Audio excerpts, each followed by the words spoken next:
예, 반갑습니다. 소개받은 한양대학교 송시문입니다.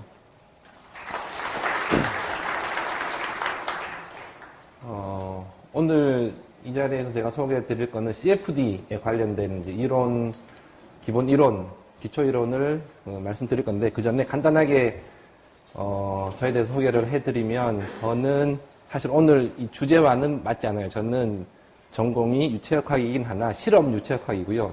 CFD는 수치 해석, 전산 유체역학이죠. 그래서 저는 안 맞는데, 오늘 제가 이 자리에 서게 된 것은 아마 마이다스에서 저희가 한양대학교가 올해부터 아마 작년부터 마이다스 소프트웨어를 이용해서 학부생 교육을 실시하고 있습니다. 그래서 배려해 주신 것도 있고요. 그 다음에 둘째는 제가 파악한 바로는 여기 계신 많은 분들이 CFD 전공자가 아니고 기계공학을 전공하였대 지금은 유체역학 이런 부분을 상당히 다 까먹으신 그런 분들임에도 불구하고 회사에서 어쩔 수 없이 가장 똑똑하신 분이어서 CFD 설계를 맡게 되신 분들이 주 위주고, 그 다음에 뭐 기계공학 전공 아니신 분들도 분명히 있으실 거고 해서 저희도 제가 CFD 전공자는 아니지만은 저희 연구실에서 CFD를 이용을 해서 많은 설계를 하고 있습니다. 그래서 뭐 연구는 주로 이제 실험적으로 접근을 하고 있지만은 간단한 유동 시스템 같은 경우는 CFD를 써서 하고 있기 때문에 아마 여러분들하고 제가 눈높이가 잘 맞을 것이다 라고 생각을 해서 마이다스 IT에서 저를 초청해 주신 것 같고요. 그런 측면에서는 CFD를 전공하신 교수님들 내지는 뭐 여기서 CFD 전공하신 분들이 대학원에서 전공하신 분들이 있을 수도 있을 텐데 그분들보다는 훨씬 더 제가 눈높이를 잘 맞춰서 오늘 세미나를 할 수 있지 않을까 생각을 하고 있고요. 그 다음에 또 다른 이유는 저희가 학부 이제 수업을 CFD 관련된 학부 수업을 준비를 하면서 정리해 둔 자료가 있어서 그걸 소개해 드릴 수도 있고, 또한 이따 나오겠지만은 이거에 가장 적합하신 분이 있어요. 오늘 이 주제에 가장 적합하신 분이 제가 알기로는 뭐 국내 CFD 전문가가 워낙 많지만 건국대학교 나양 교수님이라고 계신데 이 내용으로 강의 자료가 되게 다양한 강의 자료가 많이 있으세요. 근데 그분이 얼마 전에 우리 연구실에 오셔갖고 CFD에 대한 그 강의를 해주셨는데 그때 받아둔 자료도 있고 해서 그분의 허락을 얻어서 발표 자료를 최대한 쉽게 구성을 했습니다. 그래서 오늘 거기에 대해서 제가 말씀을 드릴까 합니다. 그래서 혹시나 내용이 너무 쉽다라고 생각되시는 분은 그냥 엎드려서 주무셔도 됩니다. 내용은 일단은 크게 세 파트로 이루어져 있군요. 간단하게 CFD란 무엇인가에 대해서 설명을 드리고, 그 다음에 기초 이론 말씀을 드리고, 그 다음 이 중에서도 CFD 중에서도 렌스 이퀘이션 아마 많이 사용하실 수밖에 없으실 텐데 이거에 대해서 기본적인 내용 소개해 드리는 걸로 마무리하도록 하겠습니다.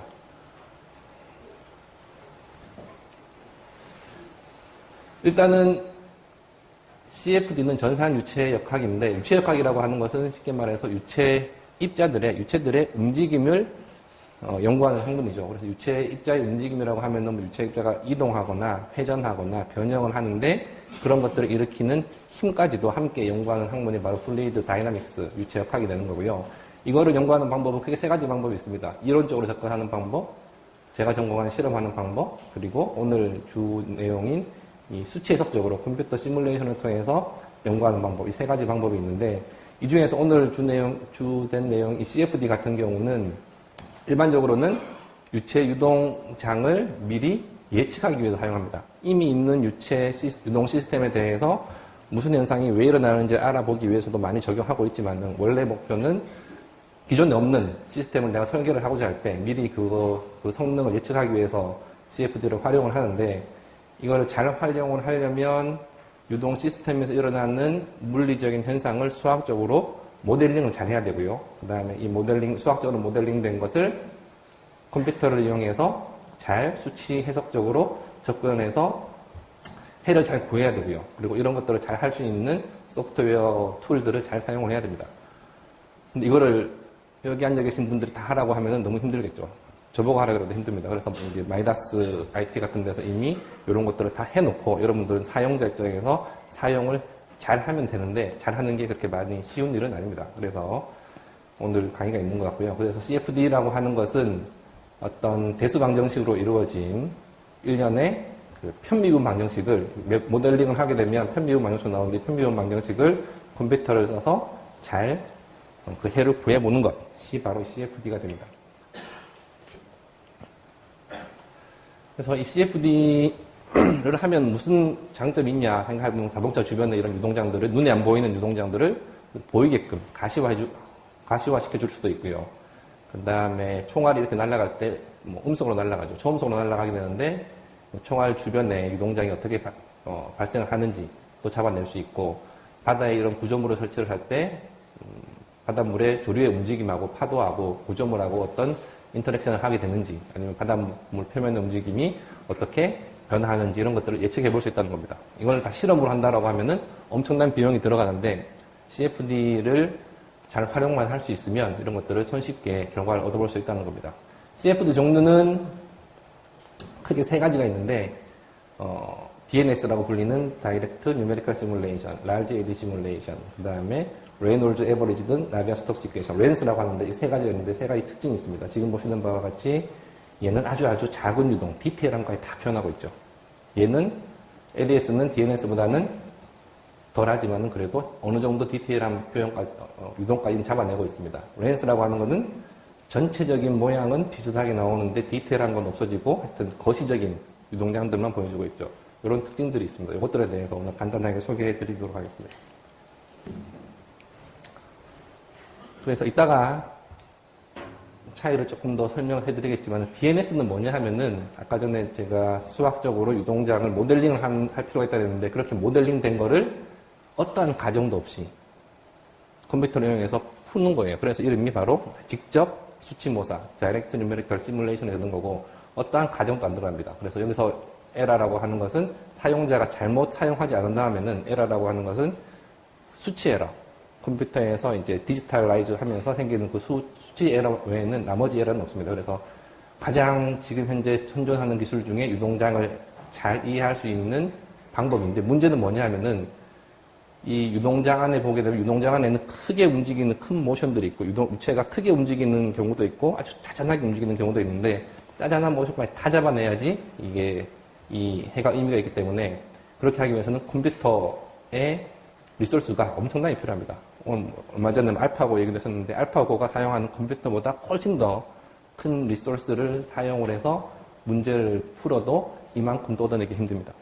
그래서 사실은 얘는 연구용으로 밖에는 사용할 수 없고요. 지금 현재도 기업에서 뭐 어떤 설계를 하기 위해서 쓴다는 것은 거의 지금 불가능에 가깝습니다. 대부분의 대학 연구실에서도 DNS를 할 수 있는 연구실은 리소스의 한계 때문에 그리고 시간적인 제약 때문에 제한되어 있습니다. 그래서 정답을 얻어낼 수는 있지만은 얘는 비용이 너무 많이 든다. 그런 특징이 있고요.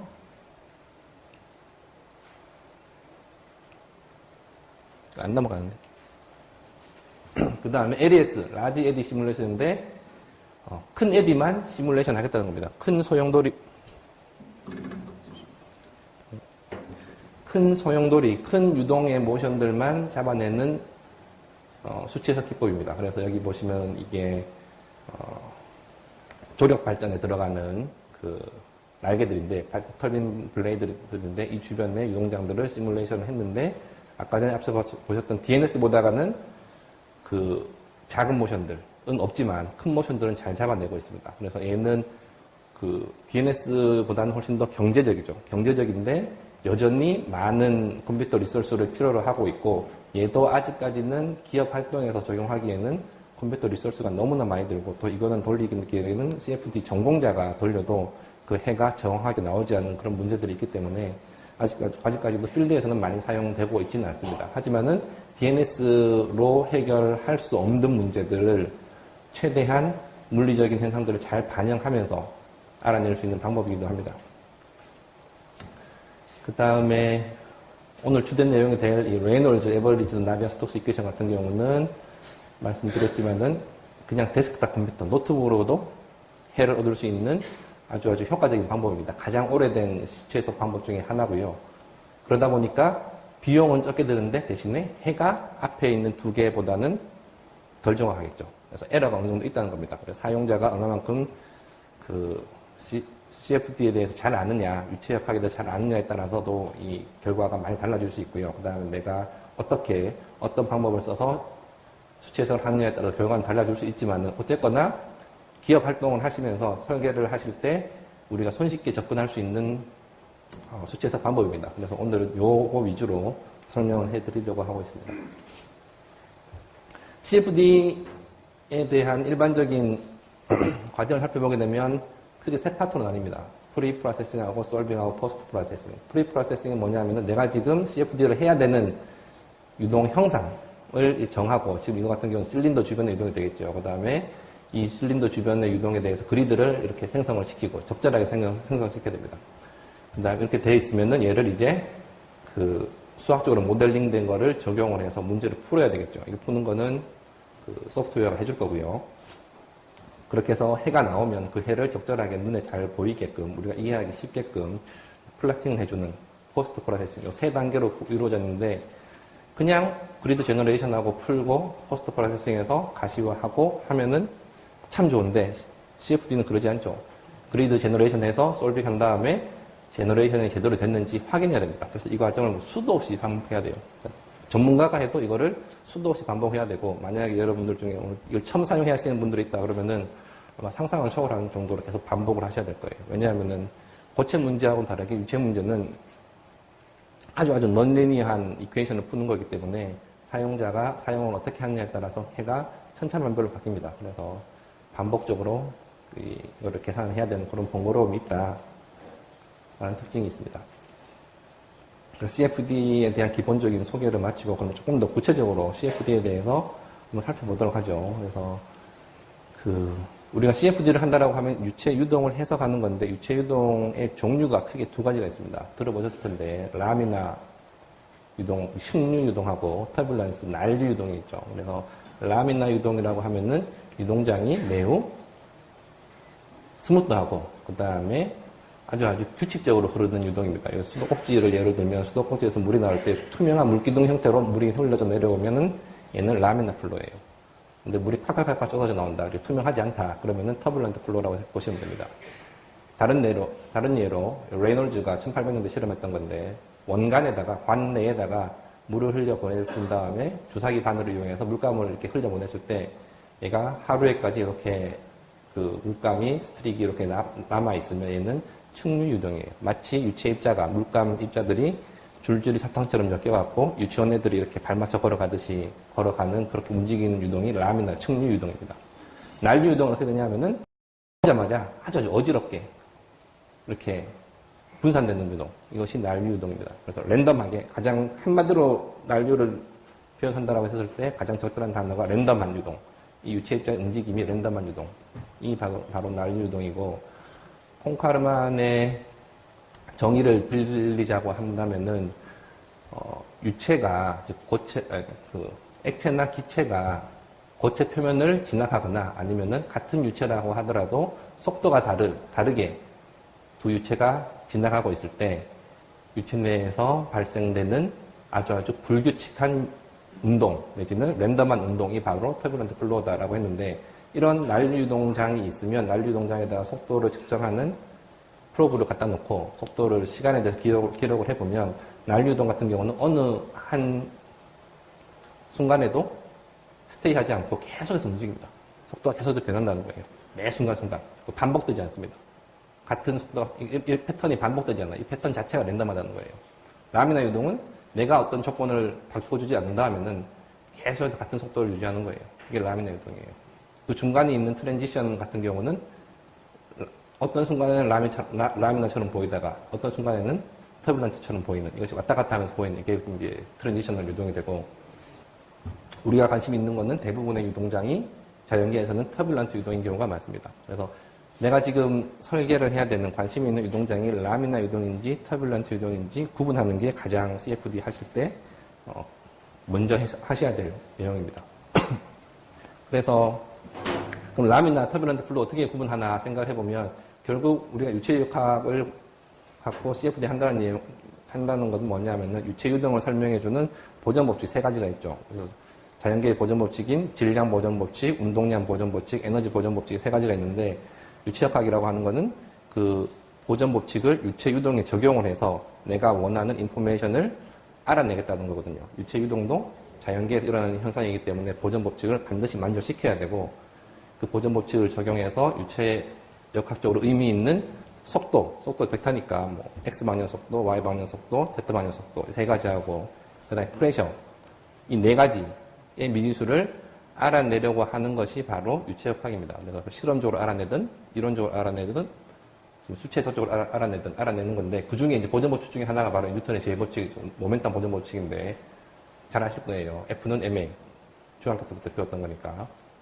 F는 ma가 바로 뉴턴의 제2법칙이죠. 힘을 가하면 m이라고 하는 질량체는 a라고 하는 가속도 운동을 한다. 내지는 m이라고 하는 질량체는 그거의 운동량이 시간에 대해서 바뀔 것이다. 라고 하는 것이 뉴턴의 제2법칙이고 얘를 유체역학적으로 재정립한 것이 바로 나비아-스톡스 이퀘이션입니다. 같은 내용이에요. 그래서 유체역학에 뉴턴의 제2법칙이 적용된 것이 나비아-스톡스 이퀘이션이고 나비아-스톡스 이퀘이션도 F는 ma예요. 여기 오른쪽 항이 바로 힘에 대한 항이고 왼쪽 항이 질량체 m 대신에 질량 m 대신에 밀도가 들어가 있고 가속도 대신 가속도 a가 들어있죠. 그래서 유체 입자 밀도 로우라고 하는 밀도를 가진 유체 입자의 압력 내지는 중력 마지막 항인 점성력 마찰력이 가해지고 있을 때 얘가 어떻게 운동을 하는지 어떤 가속도 운동을 하는지를 지금 설명해 주는 것이 나비아-스톡스 이퀘이션인데 결국 힘과 이너시아 관성의 이야기죠.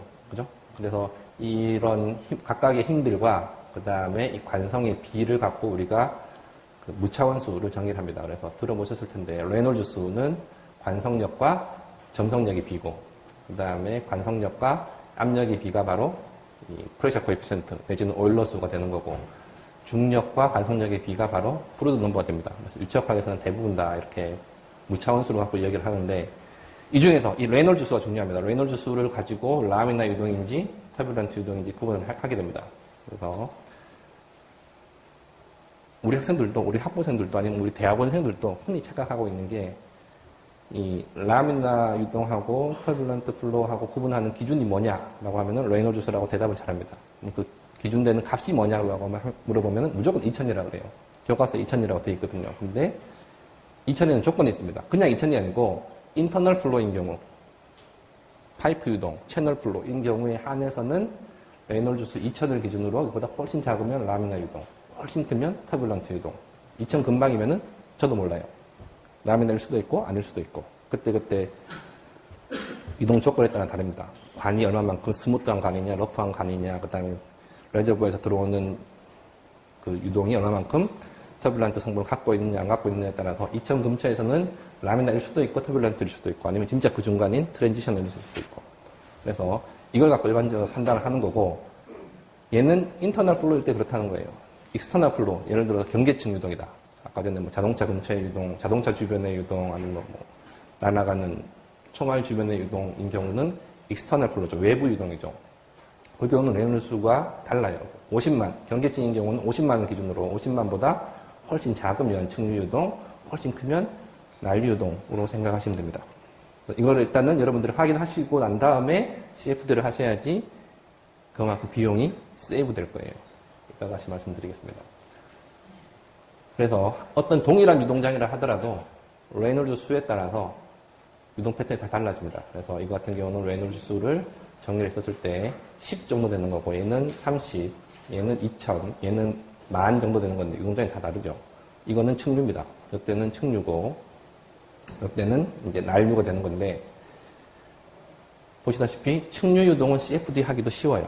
사실은 이 정도 간단한 유동도 사실은 그 해석적으로는 아까 전에 그 theoretical analysis로는 답을 알아내기가 만만치 않아요. 그래서 CFD를 해야 되는데 얘는 CFD를 했을 때 쉽게 답을 얻어낼 수 있습니다. 얘는 무지 비싼 비용을 치르고 답을 얻어내야 되는 거예요. 그래서 내가 레놀즈 수를 먼저 계산해서 내가 지금 라미나 유동을 해석을 해야 되는구나. 설계를 해야 되는구나. 터뷸런트 플로우를 해석을 해야 되는구나. 그걸 먼저 아실 필요가 있습니다. 그래서 우리가 CFD를 이용을 해서 어떤 유동 문제를 푼다라고 했었을 때 여러분들이 직접 하진 않죠. 보통 그래픽 유저 인터페이스에서 클릭해서 풀어라고 하면은 풀게 되는데 그 풀이 과정을 디테일은 모르겠지만은 그래도 그 비하인드에 들어가 있는 티어리는 아셔야지 이 결과에 대해서 내가 평가를 하고 해석을 할 수 있기 때문에 그거에 대해서 말씀드리도록 하겠습니다. 일단은 유체 유동을 우리가 수학적으로 모델링을 해야 될 필요가 있다고 했는데 그 모델링 한다는 게 뭐냐면 아까 말씀드렸던 보존 법칙, 질량 보존의 법칙을 유체 유동이 따라야 한다. 라고 해서 나온 게 바로 이 이퀘이션입니다. 컨티뉴이티 이퀘이션. 모멘텀 보존 법칙, 뉴턴의 제곱법칙이죠. 이것을 유체 유동이 따라야 한다. 라고 해서 나온 이퀘이션이 이건데 이름이 나비아-스톡스 이퀘이션입니다. 하나하나 항에 대해서는 말씀드리지 않겠습니다. 그 다음에 에너지 보존 법칙을 적용해서 얻은 유동 지배 방정식은 잘 다른 게 있는데 일반적으로는 베르놀리 이퀘이션 해석 종이하고 연필만 갖고 계산할 때는 베르놀리 이퀘이션을 많이 쓰니까 베르놀리 이퀘이션도 에너지 보존 법칙에서 나온 이퀘이션이니까 이렇습니다. 그래서 보통 우리가 CFD 한다라고 했을 때 열 문제를 고려하지 않으면 온도 문제를 고려하지 않으면 이 두 가지만 푸는 거예요. 이 두 가지만 보시면은 아까 전에 제가 미지수가 4개라 그랬죠. 속도, 세성분, 프레셔 하나.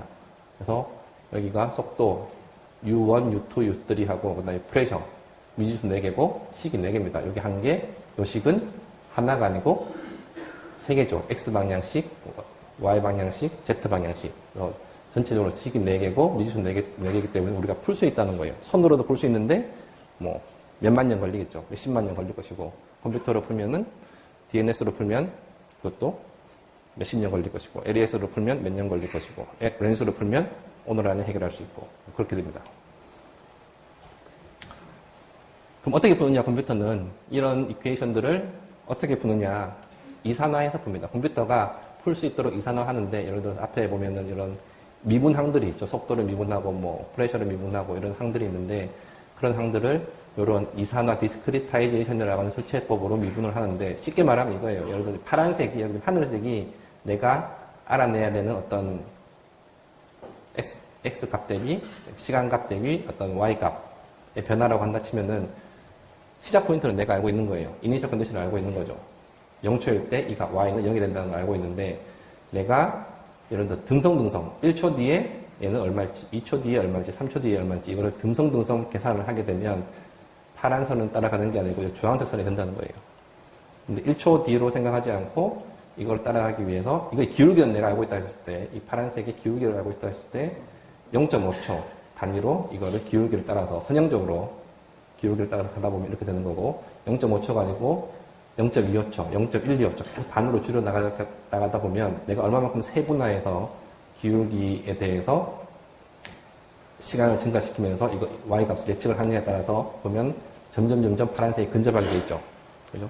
그래서 델타 T라고 하는 것은 얼마만큼 내가 이 미분 방정식에 들어가는 항들을 잘게 쪼개서 짧은 시간 동안 잘게 쪼개서 반복적으로 계산할 것이냐. 델타 X는 X 방향으로, 뭐 델타 Y, 델타 Z 다 있을 텐데 얼마만큼 잘게 쪼개느냐. 아까 전에 맨 처음에 보셨던 그리드 있었죠.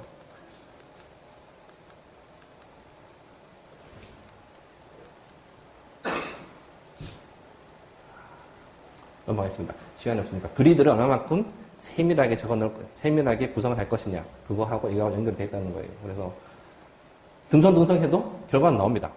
수렴됩니다. 보통 우리 학생들도 마찬가지인데 수렴만 되면 결과가 옳다라 정답이라고 생각하는데 그거는 내가 시험 봤을 때 내가 답을 딱 찍고 정답이라고 마침 딱 찍으면 내가 100점 받는다고 생각하는 거랑 똑같은 거예요. 여기도 보시면은 어떻게 하는지 알아서 결과는 나옵니다. 근데 그 참값하고 파란색 값하고 차이가 항상 크죠. 그죠? 그래서 이 차이가 크기 때문에 이걸 줄이기 위해서는 많은 노력을 해야 된다는 거예요. 제대로 해야 된다는 거예요. 그래서 그리드를 그렇게 제너레이션을 잘해야 되고 그리고 저런 구배가 어떤 물리량의 변화가 클 때 속도의 변화가 크다든지 프레셔의 변화가 크다든지 이런 데다가 더 촘촘하게 그리드를 짜 넣으셔야 되는데 그렇게 했다라고 해서 모든 문제 해결되지는 않습니다. 보시다시피 아까 전에 질량 보존의 법칙, 운동량 보존의 법칙을 푸는 거는 미분 방정식을 푸는 거예요. 그러니까 방정식, 연립 미분 방정식을 푸는 건데 연립 편미분 방정식을 푸는 건데 맨 처음에 항상 필요한 것이 이 문제도 마찬가지고 시작 포인트는 필요하죠.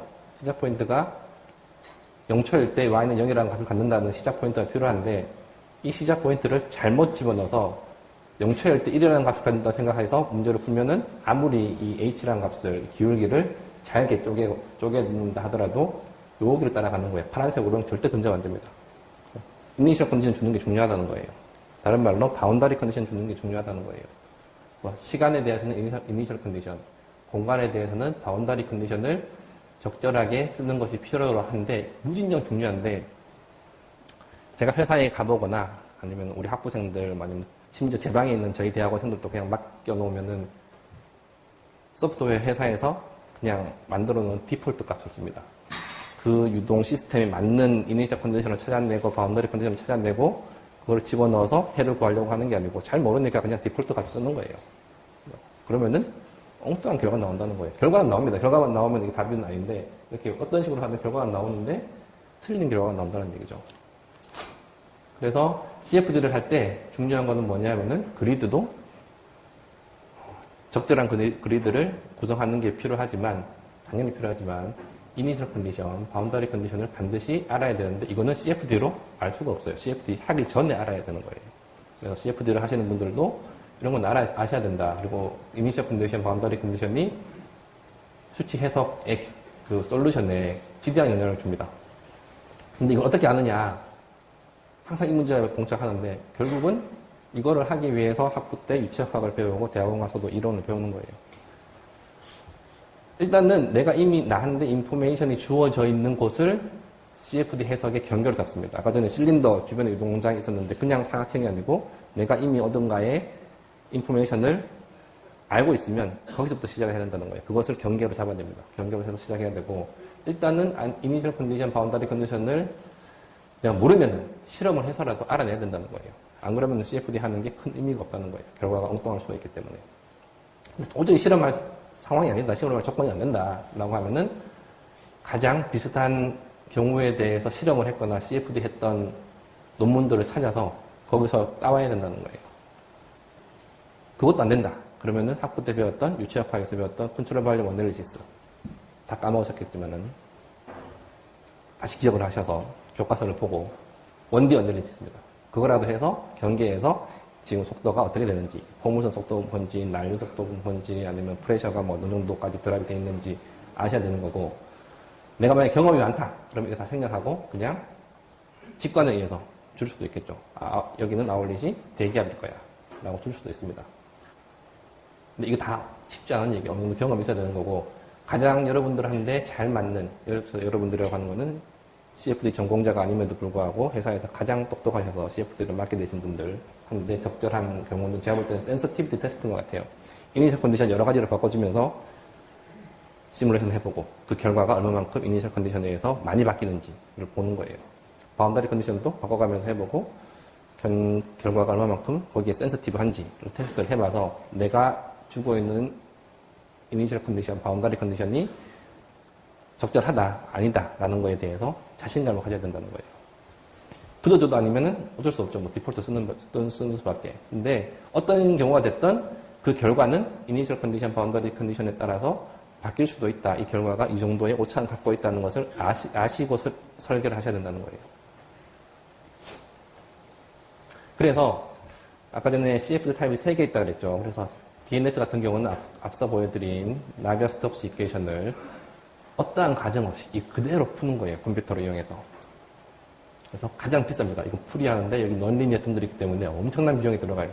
그래서 오늘의 날씨를, 내일의 날씨를 한반도도 필요 없고 서울 주변의 내일의 날씨를 DNS로 우리가 전 세계에 있는 모든 컴퓨터를 동원해서 계산해보자.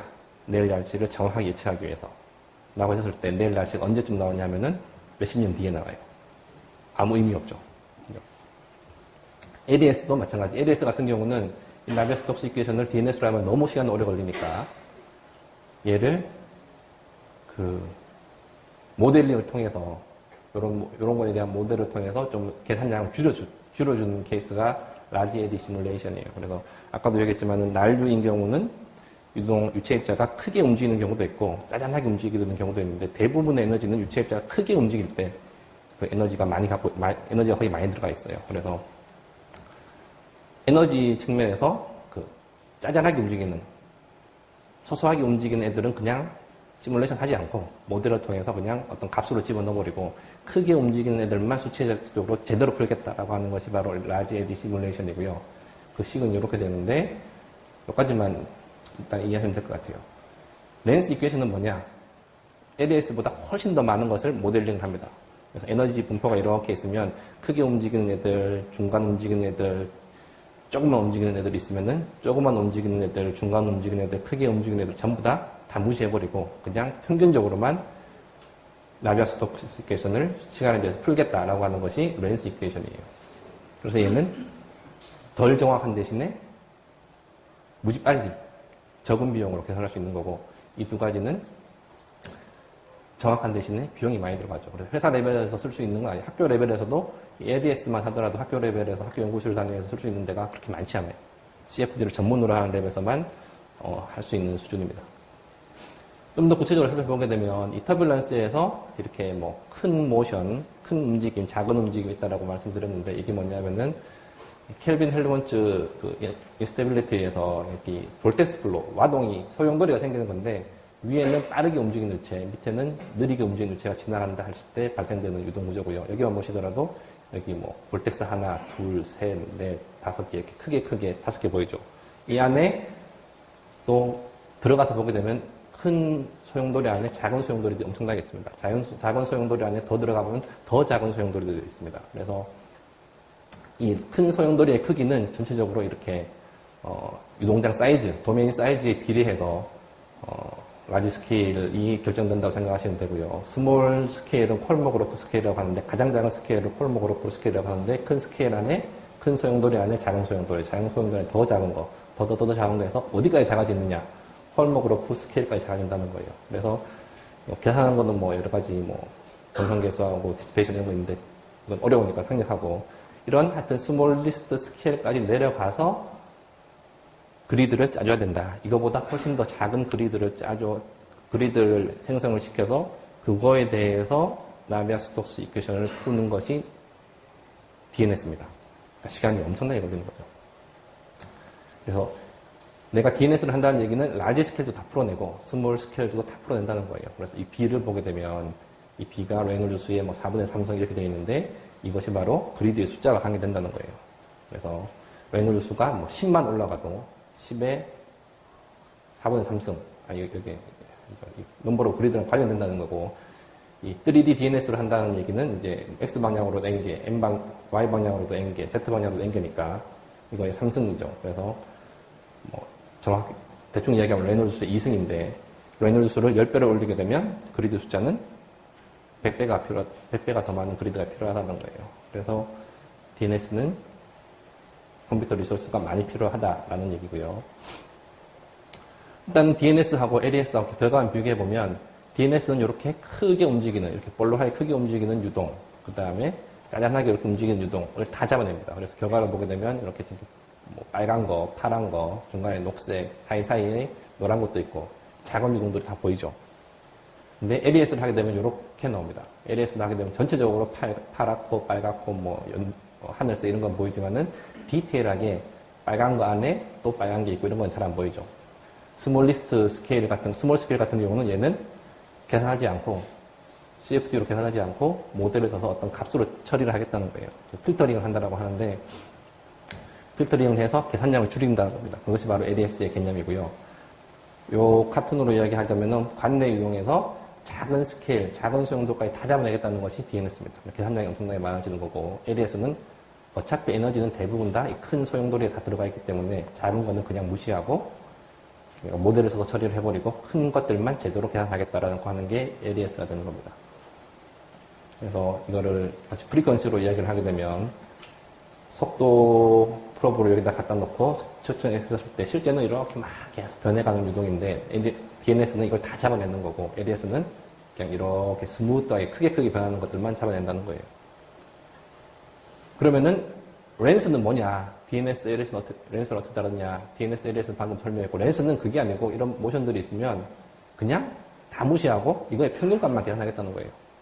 이게 어느 정도 평균을 하고 있는지, 이게 이 위에 있는지, 더 위에 있는지, 더 밑에 있는지 이런 변화하는 시시각각 변화하는 어떤 값들의 평균값만 잡아내겠다라고 하는 게 렌스예요. 이것만 잘 이용을 해도 우리가 유동 시스템 설계하는 데는 큰 문제 없어요.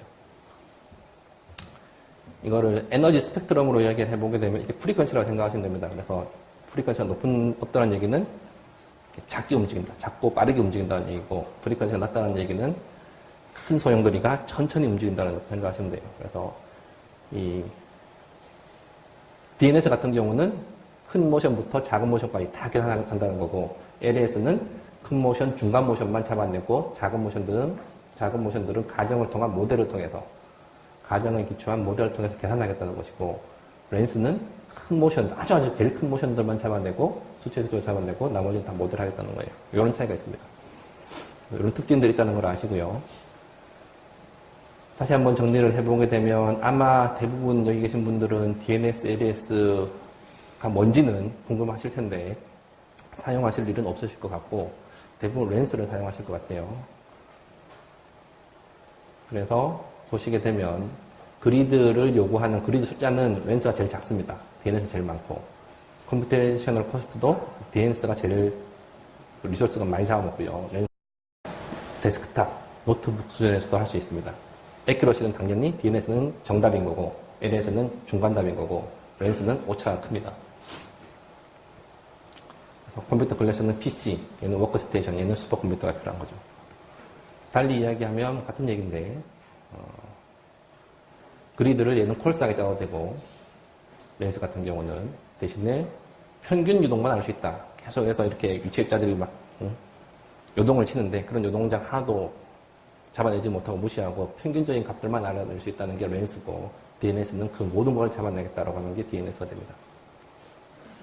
여기까지가 CFD에 대한 기초 이론이고요. 그래서 제가 생각할 때는 저도 그렇고 이 LAS나 DNS보다는 실제로 업무에는 렌스를 사용할 수밖에 없을 거예요. LAS만 하더라도 워크스테이션이 필요하다고 했는데 워크스테이션으로 사실 해결 안 됩니다. 슈퍼컴퓨터 써야 돼요. 제대로 하려면. 그래서 아마 회사에서도 대부분 다 렌스를 쓰실 텐데 렌스에 대해서 한번 지금 4분 남았으니까 간단하게 설명해 드리도록 하겠습니다. 렌스 이퀘이션 같은 경우에 뭐 여러 가지 모델들이 있는데 생각하고, 그다음에 레놀즈라고 하는 유명한 걸출한 학자죠. 1895년도에 제안한 방법을 사용한 것이 레놀즈 에버리지드 나비아 스톡스 이퀘이션입니다. 그 뒤에 뭐 폰카르마이나 프렌틀이나 콜목으로 불리는 사람들이 많은 기여를 했었고요. 그다음에 최근까지도 계속해서 이렇게 발전이 이루어지고 있는 분야입니다. 개념이 뭐냐면은 난류 유동장에 대해서 충류는 지금 걱정 안 해도 돼. 충류는 그냥 나비스톡스 이퀘이션 DNS 쉽게 말해 DNS 풀면 됩니다. 그럼 시간 얼마 안 걸려요.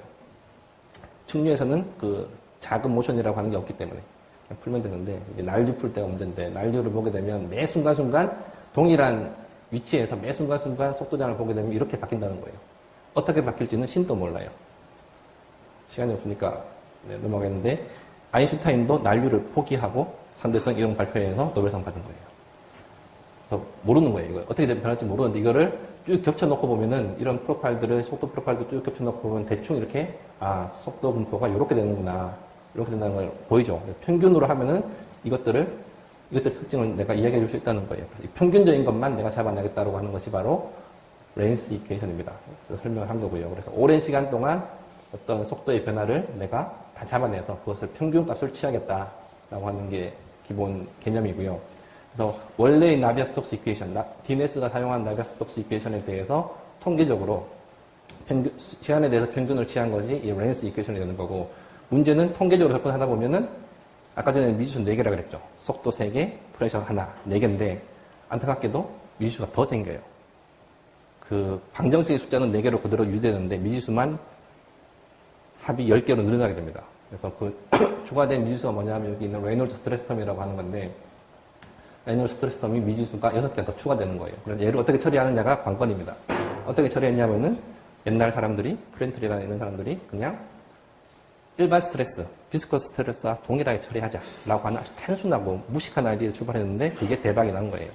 그래서 그 일반 스트레스하고 마찬가지로 그 점성계수로 하는데, 이때는 점성계수를 난류 점성계수 내지는 뭐 에디 비스코시티라고 이야기합니다.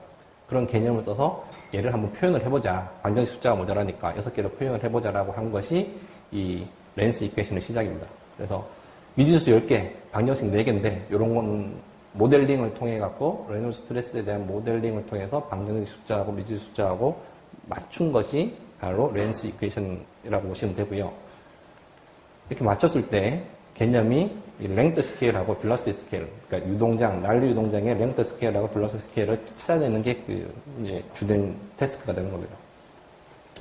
그거를 찾아내는 방법들이 원 이퀘이션 마들, 제로 이퀘이션 마들, 투 이퀘이션 마들이 있는데, 그 다음에 스트레스 트랜스포트 모델, 레놀즈 스트레스 메터드 이런 게 있는데, 지금 거의 다 사용되지 않고요.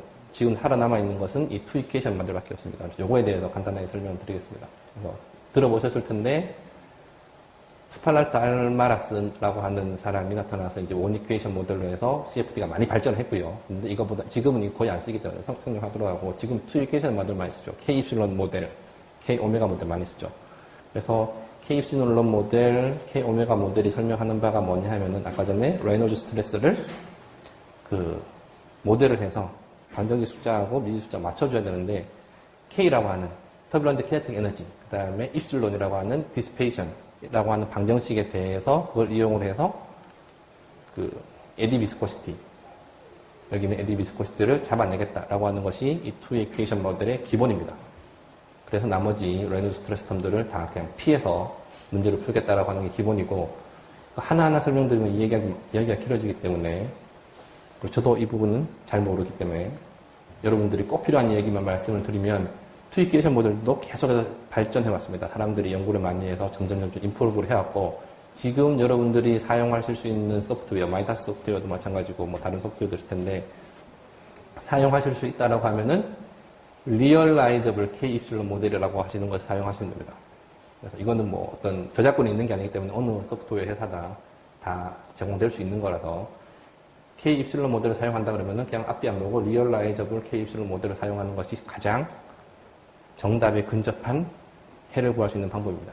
K 오메가 모델하고 K 입실론 모델하고 비교했을 때 뭐가 달라지나 라고 생각을 하게 되면 옛날에는 차이가 많이 났어요. 근데 지금은 차이가 없습니다. 옛날에는 K 입실론 모델을 인터널 플로우에 많이 쓰고 K 오메가 모델은 세퍼레이션이 있는 익스터널 모델을 많이 쓴다라고 했는데 K 오메가 모델도 K 입실론 모델의 장점을 취하고 단점들을 버린 그런 모델들이 존재합니다. 그래서 SST K 오메가 모델 같은 것들이 있는데 K 오메가 모델을 쓴다고 하면은 SST K 오메가 모델을 쓰면은 여러분들이 원하는 CFD 솔루션이 가장 정답에 근접하게 나올 수 있을 겁니다. 그래서 그리고 나머지 모델들은 영구적으로는 많이 진행이 된 바가 있는데 실제로는 쓰지 않아요. 왜냐하면 여러 가지 불편한 점들이 있기 때문에 내가 치러야 되는 비용에 비해서 비용들이 너무 커서 안 쓰게 됩니다. 그래서 간단하게 비교를 해드리면 K 입실론 모델 같은 경우는 세퍼레이션이 있는 곳, 유동 방류가 일어나는 거 이런 거 잘 안 맞습니다. 그래서 잘 안 맞고 K 오메가 모델 잘 맞죠. 이게 실제 유동 상황에 근접한 건데 이거를 K 입실론 모델로 하면 이렇게밖에 안 나오는 거예요. 근데 리얼라이저블 K 입실론을 쓰고 SST K 오메가를 쓰면은 비슷하게 나온다는 거예요. 실제로는 이렇게 됩니다. LES, 요즘 TMS처럼, BS처럼. 근데 지금은 이 리얼라이저블 K 입실론이나 SST K 오메가나 서로의 장점들만 취한 모델들이어서 둘 중에 어느 것을 쓰느냐는 크게 중요하지 않은 것 같습니다. 마지막으로 드릴 말씀은 아까도 서두에서도 언급 드렸는데 그리드 레졸루션을 적절하게 유지하는 것이 무지 중요하다. 솔버를 뭘 쓰느냐, 무슨 K 오메가 모델을 쓰느냐, K 입실론 모델을 쓰느냐도 중요하지만 그거 이상으로 중요한 것이 그리드를 적절하게 배치를 시키는 것. 그래서 속도가 빠르게 변하는 구간, 압력이 빠르게 변하는 구간 이런 데서는 그리드를 많이 둬야 된다. 어느 정도로 많이 둬야 되느냐라고 하면은 소프트웨어에 보시면은 저런 말이 있을 거예요. Enhanced Wall Treatment 이런 단어들이 있을 텐데 이건 소프트웨어 회사마다 이름이 다른데 요거에 버금가는 방법으로 그리드를 두셔야 됩니다. 이거 외에 유저들이 훨씬 더 편하게 쓸 수 있는 방법들도 있고 수렴이 잘 되게끔 해준 옵션들도 있는데 말 그대로 수렴만 잘 돼요. 결과는 엉터리예요. 그래서 힘들더라도 수렴이 잘 안 되고 여러 가지 시행착오를 거치더라도 Enhanced Wall Treatment 모델을 그리드 제너레이션을 하는 것이 맞다. 라는 걸 말씀드리고요. 이걸로 마무리 짓도록 하겠습니다. 그래서 CFD에는 DNS, LES, 렌스가 있는데 렌스 같은 경우는 많이 쓰게 되고 렌스는 평균적인 유동장에 대해서만 내가 알아내겠다라고 하는 거고 유동 시스템을 설계할 때 이 정도만 써도 사실은 거의 충분히 우리가 좋은 시스템을 설계할 수 있습니다. 그리고 렌스 이퀘이션에서 여러 가지 모델들이 있는데 사용할 때 그냥 리얼라이저블 K 입실론 모델이나 SSD K 오메가 모델을 쓰면은 지금까지에서는 제일 잘 맞더라라는 거고, 이거보다 더 중요한 것이 정확한 이니셜 컨디션, 바운더리 컨디션을 어떤 식으로든 찾아내서 반드시 그걸 쓰셔라. 디폴트 값 쓰시면은 해가 달라진다 하는 거 기억해 주시면 될 것 같고, 그리드 레졸루션, 즉 고체 표면 근처에서 속도 고개가 큰데 이런 부분에서 그리드를 충분히 많이 넣어야 된다. 그러면은 계산 시간은 길어지지만은 그거는 그럴 가치가 있다라는 말씀이고요. 그리드 디펜던시 테스트를 해야 된다.